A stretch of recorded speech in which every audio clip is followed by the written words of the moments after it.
Oh. Welcome back. You may have noticed a new show on our free streaming app that you're on right now. That's right. It's called West Michigan Tonight, hosted by Muskegon's very own John Covington. So glad you could be with us here live this morning, John. It's an honor to be here with the two of you. We really appreciate it. He was just telling us during the break what a week he's had. You're a busy guy. We are honored that you still came by. A little busy. A little bit. Yeah, a little busy. Yeah, so the first episode of your brand new show was just last Friday. It's what you would call, you know, your typical late night show, but all things West Michigan, of course. All things West Michigan.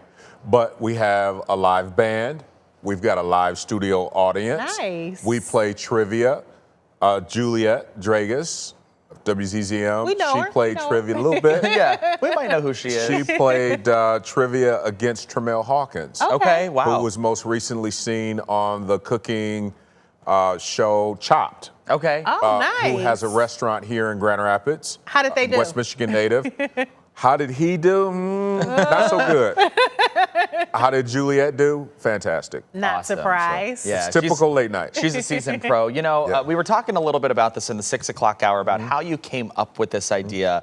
It was really a quick turnaround from the time you had the thought to the moment it aired last Friday. Yeah, had the thought, I think it's 4 or 5 a.m. in the morning, rolled over, grabbed the iPad, started writing and hadn't stopped until we got to the first episode, literally for about 7 weeks nonstop. Wow. And so, you know, I said this before. This is not surprising. If you know John, he gets things done, especially for the West Michigan area. But kind of what was your thought process behind this? What was your idea for the show? And why did you feel West Michigan needed a show like this? Well, one, the thought was build a bridge. And that's kind of what I heard in my head was build a bridge. And when I say build a bridge, it's building a bridge between all people, all genres of music. One episode, we might feature a country music artist. We had a 15-year-old Gabe Fuss on the first episode with Juliet, phenomenal. Nice. Next week, a rapper, hip hop, Okay.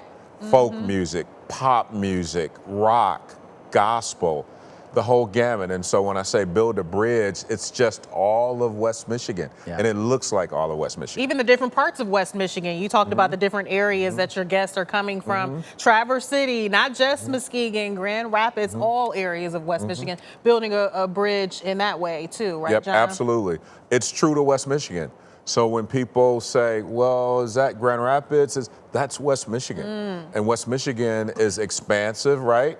Of course, Grand Rapids is the largest, fastest growing city in the state of Michigan. And I just felt that it was time that we had like an entertainment-based show where we brought the entire West Michigan community Absolutely. together. That's pretty cool. You know, I love how you put it, building a bridge. Part of building a bridge is telling a story. So you're telling West Michigan's story, right? We get to do that here on the news, but for you get to kind of do it in this new medium.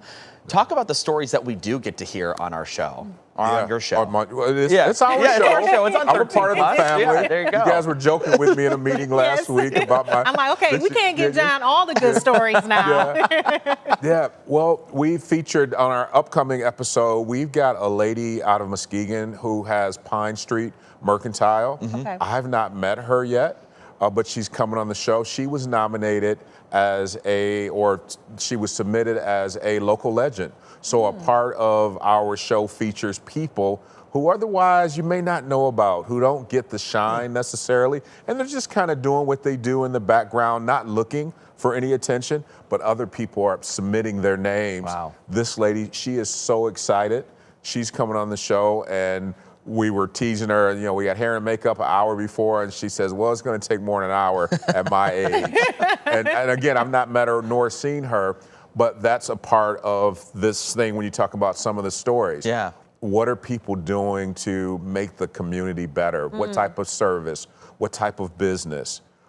Maybe a nonprofit. It's just kind of all across the board. Yeah, I love that. Tell us a little bit of your story, John. Of course, we're familiar with you here, but for people who are not, kind of how'd you get into this and really become this, I think, such appropriate voice to share these stories? Well, my background, as I mentioned in the 6 o'clock hour, born in Muskegon, spent time between Muskegon and Grand Rapids, attended about 10 schools between K through 11, and became a ferocious avid reader. I say that reading saved my life. Discovered Hackley Library as a little kid, spent every Saturday there. That eventually led to Muskegon Civic Theater, performing and producing, et cetera, et cetera. That led to the West Coast. I've been all over, I've worked all over the world. And Yes, some, of course. I first met you, John, covering your documentary, Black Man, Yes. right? Yep, Right? that's right. Just some of the stories that you told, even with that, bridging the gap with all the stories of our Black Humanizing. men and what make them what they are. So, yeah, just to jump in there, Yeah, no, John, with the things absolutely. that you've contributed to our community. Yeah. And I'm an older guy. I'm a guy of age. And so I've done a lot in my time here and just trying to do what I can to serve the community. And when I say the community in this case, West Michigan is Absolutely. the community. Yeah, you know, you plan to stay away from politics. We are getting into the political season. Why is that? Why do you want to draw that line? Well, when I talk about building a bridge, you know, you can't help but think about politics and how divisive politics are. Now, I love politics and I love talking politics, and I've done so in various forms. Sure. But not this project. And I think that it's okay to have something that does not talk politics. The politics are important and a big part of our lives, our day-to-day, right? But it's okay to have a vehicle, to have one vehicle that does not discuss politics at all, and I'm committed to that. No politics. Now, that does not mean that we won't have a politician come on the show as a person, as a human being. What you do does not necessarily define you completely, right?